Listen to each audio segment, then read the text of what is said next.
İliği alırsın. Şöyle yayarsın. Az bir şey tuzlarsın. Bütün keyfim yerine geldi ha.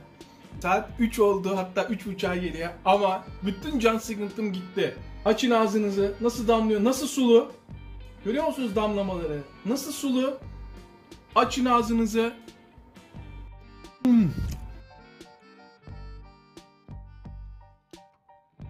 Böyle bir şey olmaz ya.